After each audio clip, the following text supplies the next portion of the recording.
Hello students, आज एक questions मैं दे रहा हूँ। ये आप लोगों को बनाना है। मैं आपको थोड़ा हिंट दूंगा और ये आपका क्वेश्चंस आप कह सकते हैं कि ये थोड़ा सा एक पहले से एडवांस लेवल है, लेकिन आपका बेसिक फंडामेंटल का सारा कुछ जो मैंने बताया है पिछले क्लास में वो सब कुछ यहीं अप्लाई करना है और थोड़ा बहुत आपको कॉमन सेंस भी लगाना है। और ये क्वेश्चंस मैं आपको समझाता हूँ। प्लान करना है 2 रूम का और एक बरामदे का, और ये 2 रूम बरामदे का आपका एक ऑफिस का बिल्डिंग है। इसको यह कह सकते हैं कि 1 BHK है और इसको आपका स्टार्टिंग करना है। एनर्जी मीटर भी आपको इसमें लगाना है और इसको वायरिंग डायग्राम करना है, फिर एस्टिमेटिंग एंड कॉस्टिंग करना है। तो आपको मैं थोड़ी बहुत इसके बारे में हिंट दे रहा हूँ।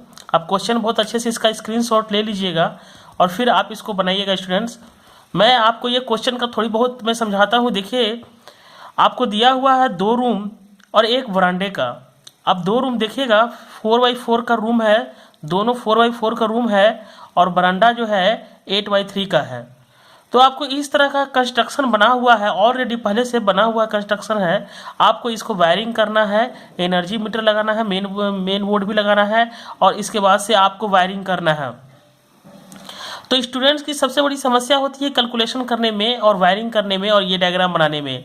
देखिए, आप हमेशा याद रखिए कि जैसे मान लीजिए ये डोर है, बरामदे का डोर है, ये 8 और 3 का है और ये 4x4 का 2 रूम है, इसी में आपका सब कुछ अटैच्ड है। तो आपको वायरिंग कैसे करना है? सिंपल, डोर के पास एक एनर्जी मीटर लगाया है, उसके पास मेन बोर्ड लगाया गया है। देन आफ्टर ये अगर आपको डिसाइड करना खुद है कि अगर ये 8 मीटर है तो 8 मीटर को हम कितने में डिवाइड करते हैं। एक्चुअली में देखिए, पहले हमने ये रूम जो 2-2 रूम लिया है 4x4 का, वो मैं ये समझिए कि 4 यहाँ है, तो हमने यहाँ से भी एक काम किया कि सेंट्रल तक मैंने 2x2 2 और 2 4 यहाँ रखा और फिर ये इसको इधर रखा। इस प्रकार से आप कैलकुलेशन कर सकते हैं। और इधर हमारा टोटल है 3 मीटर, यानी कि 8x3 का जो बरामदा था हमारा वो 3 मीटर, यानी कि 1.5 की दूरी पे इसको हम सेंट्रल में फैन को रखेंगे बरामदे में। आप इस प्रकार का आप एज्यूम कर सकते हैं, आप अजम्पशन कर सकते हैं कि जैसे सपोज जो है 3 मीटर का है तो ये 1.5 मीटर और 1.5 मीटर की दूरी लेके बीच में हम सेंटर पे इसका फैन का पोजीशन लगा देंगे। तो इस प्रकार से आपका ये हमारा फैन का पोजीशन भी मिल गया।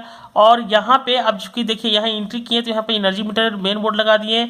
अब उसके बाद से यहाँ से आपका हॉल से ही एक रूम इसमें जाने का दरवाज़ा है, तो फिर यहाँ पे सब सर्किट 1 लगाएंगे और फिर यहाँ भी अगर यहाँ से निकालते हैं तो बरामदे के लिए ये दरवाज़ा हो जाएगा और ये गेट हो जाएगा, तो ये सब सर्किट 2 हो जाएगा। फिर यहाँ से हम एंट्री करेंगे सेकेंड रूम में, तो हमारा सब सर्किट यहाँ पे 3 लगा हुआ है। बहुत ध्यान से और बहुत गौर से आप इस चीज़ को देखेंगे तो बहुत आसानी से इस चीज़ को आपको अच्छे से समझ में आ जाएगा। अब देखिएगा मैंने क्या किया है, सभी रूम का पहले वायरिंग एक एजम्पशन जो एक फिगर है पोजीशन, आप इसको अच्छे से समझिए। रूम नंबर 1 में लैंप 1 लगाया हुआ है, बीच में फैन लगाया हुआ है, फिर सब सर्किट 1 है और यहाँ ट्यूबलाइट लगाया हुआ है। अब देखिएगा ध्यान से 4x4 का रूम है, तो इन दोनों को जो बीच का डिस्टेंस होगा 2 मीटर का मैंने रखा है, यहाँ भी मैंने 2 मीटर का रखा है। कोशिश किया है आपको एक रफ पेन से ही मैंने डायग्राम को बनाया है। आप इसको अगर पेंसिल से और बड़ा स्केल से बनाएंगे तो बहुत ही खूबसूरत और बहुत शानदार बनेगा और आपको अच्छे से समझ में भी आएगा। और इस तरह से आपका 2-2 मीटर का, देखिए मैंने यहाँ 2-2 मीटर का गैपिंग, क्योंकि 4x4 का रूम है तो आप यहाँ से 2-2 मीटर का आप ले सकते हैं। ये सपोज दैट यहाँ पर आप ये कह सकते हैं कि 2 मीटर का ये आपका फैन का दूरी हो गया और यहाँ से 2 मीटर का हो गया। तो ये आपका रूम नंबर 1 का आपका बहुत सिंपल है, 2 मीटर का आपका ये हो गया। रूम नंबर 2 का बस वैसा ही मैंने किया, यहाँ पे भी सेंट्रल में मैंने आपको फैन रखा, यहाँ पे फैन रखा और यहाँ पर इसके लैंप रखा यहाँ पे, और यहाँ पे आपको ट्यूबलाइट यहाँ पे रखा जो कि 2-2 मीटर की दूरी पर है, यहाँ स्विच बोर्ड लगा दिया। देन आफ्टर में आप इस दरवाजे के अंदर से आते हैं और उसके बाद से ये बरामदा में आप जब आते हैं एंट्री करते हैं तो यहाँ पे स्विच बोर्ड 2 की जगह पे एक लैंप यहाँ पे लगा हुआ है। ये सेंट्रल पार्ट से यहाँ एक पंखा यहाँ लगा हुआ है, एक यहाँ पे लगा हुआ है और आपको इस तरह से डिवाइड किया गया है। देखिए, जब तक आप डिस्ट्रीब्यूशन नहीं सीखिएगा तब तक आपको वायरिंग का लेंथ, वायर का जो लेंथ होता है, कंड्यूट पाइप का जो लेंथ होता है वो आपको नहीं आप कैलकुलेट कर सकते हैं। इसलिए आपको बहुत सावधानी से इस चीज़ को समझना है कि जो ये लेंथ है 2 मीटर का, ये जो मैंने किया है ये आपको बहुत आसानी से पहले समझना होगा, तभी आप इसको एडिंग कर सकते हैं, लेंथ ऑफ वायर निकाल सकते हैं, न्यूट्रल वायर का लेंथ निकाल सकते हैं, अर्थ वायर का लेंथ निकाल सकते हैं, वरना बहुत आपकी परेशानी हो जाएगी। तो इसलिए आपको ये ध्यान रखना होगा कि आपको ये लेंथ निकालना बहुत ज़रूरी है, कितने मीटर पे फैन को रखा है, कितने मीटर पे मेन बोर्ड और स्विच बोर्ड और एनर्जी मीटर को रखा है, ये बहुत ही ज़रूरी है। पहले इसीलिए मैंने कहा कि 4x4 का रूम है तो डिवाइड मैंने कर दिया, 2x2 का 2-2 मीटर का डिवाइड कर दिया, यहाँ भी 2-2 मीटर का डिवाइड कर दिया। अगर ये बरांडा 3 मीटर का है, 8x3 का है, तो 1.5 मीटर पे मैंने यहाँ पे 1.5 मीटर पे फैन को रखा है, 1.5 मीटर पे रखा है। और 8 मीटर की ये जो लेंथ है मैंने 2-2 मीटर की डिवाइड कर दिया है। देखिए यहाँ 4 है तो यहाँ सेंट्रल तक मैंने 4 लिया है। एजम्पशन आप जैसे भी कर सकते हैं। अब कई लोग कहें कि ये मापदंड जो है एकदम ऐसा ही सभी क्वेश्चन में करना है, नहीं। आप अगर आप चाहें तो आप हो सकता है कि फैन को आप 3 मीटर पे भी रख सकते हैं, 4 मीटर भी आप यहाँ भी रख सकते हैं, सेंट्रल में भी रख सकते हैं, ऐसा नहीं है। बट लेकिन आप जो भी कैलकुलेशन कीजिए वो एकदम आपका वायर का भी कैलकुलेशन आपको उसी के हिसाब से निकालना होगा। और हाँ, अब इसमें और एक बात आपको मालूम है कि जो मैंने बताया था कि एजम्पशन में कि आप मीटर बोर्ड को आप कहाँ रखेंगे, कितने लेंथ पे रखेंगे, ये तो आपको पता होगा। एजम्पशन में 1.5 मीटर के ऊपर पे रखेंगे, ये आपको पता होगा। लैंप 60 वाट का, फैन मैंने 100 वाट का लिया है, देखिए, और 5 एम्पियर का 100 वाट का लिया है। ये आप पर डिपेंड करता है कि आप फैन 100 वाट का लेते हैं या फिर आप 60 वाट का लेते हैं या 70 वाट का लेते हैं, वो डिपेंड ऑन यू।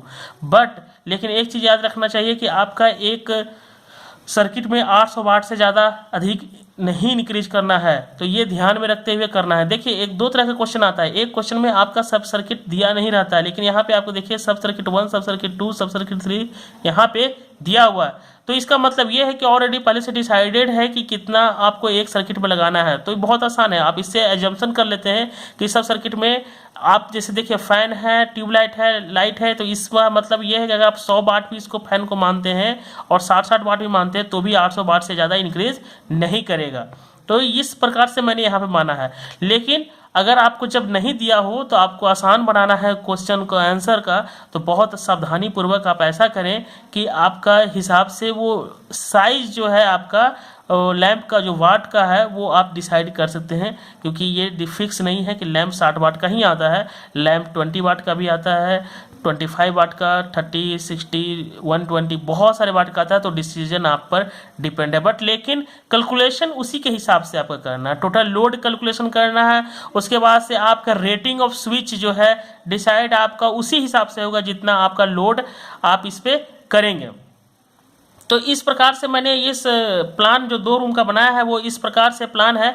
आप इसको एक बार डायग्राम को आप अपने खुद एक पेज पे बनाएंगे, पेंसिल से बनाएंगे और काफ़ी अच्छे से स्केल मार्किंग करेंगे तो आपको ये क्वेश्चन भी बहुत आसानी से समझ में आ जाएगा। अब इसके बाद से आपको करना क्या है, पहले अजम्पशन कर लेना है कितना हमें 1.5 एनर्जी मीटर पे कहाँ पे रखना है, और ये सारी चीज़ अजम्पशन करने के बाद से आप याद रखिएगा कि उसके बाद से सिलेक्शन ऑफ स्विच कैसे निकालते हैं। पहले लोड कैलकुलेट करेंगे कि कितना टोटल लोड है हमारा, उसके बाद से डिसाइड द नंबर ऑफ सब सर्किट निकालते हैं। लेकिन सब सर्किट ऑलरेडी यहाँ पे लगा हुआ है, आपको ध्यान देना ये है कि यहाँ सब सर्किट लगा हुआ है तो कोई बात नहीं है, सब सर्किट का डिसाइड नहीं कर सकते हैं क्योंकि यहाँ पे ऑलरेडी पहले से लगा हुआ है।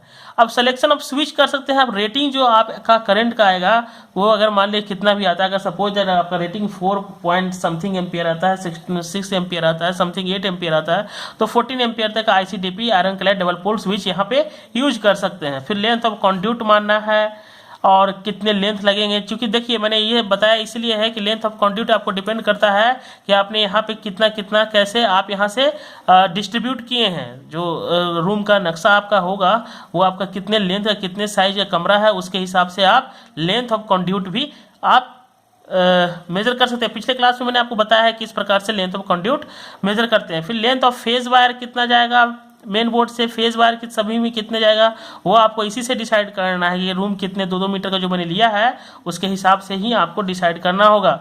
फिर आपको फेज वायर, फिर न्यूट्रल वायर कितना होगा, फिर अर्थ वायर कितना होगा, वो आपको मैंने पिछले वीडियो में भी आपको मैंने इस प्रकार से बताया कि किस प्रकार से आपको न्यूट्रल वायर और फेज वायर और अर्थ वायर लेना है। फिर इसके बाद से इसका वायरिंग डायग्राम आपको दिखाना, सिंपल आपका वायरिंग डायग्राम दिखाना है। फिर स्कीमेटिक डायग्राम दिखाना है। देन आपका टोटल कितना कॉस्टिंग लगा, कितना मटेरियल लगा है, कितना एस्टिमेटिंग एंड कॉस्टिंग, कितना लेबर चार्ज लगा है, उस प्रकार से ये निकालना है। ये बहुत आसान है, आप इस क्वेश्चन को बनाएंगे तो बहुत इजी लगेगा। आप प्लीज़ स्टूडेंट से मेरा रिक्वेस्ट है कि आप लोग इसको ट्राई कीजिए, बनाने की कोशिश कीजिए, 2-3 बार देखिए, बिल्कुल समझ में आएगा। क्योंकि जितने बार आप देखेंगे उसके बाद से ही आपको समझ में आएगा, एक बार में आपको समझ में नहीं आएगा। चलिए, थैंक यू।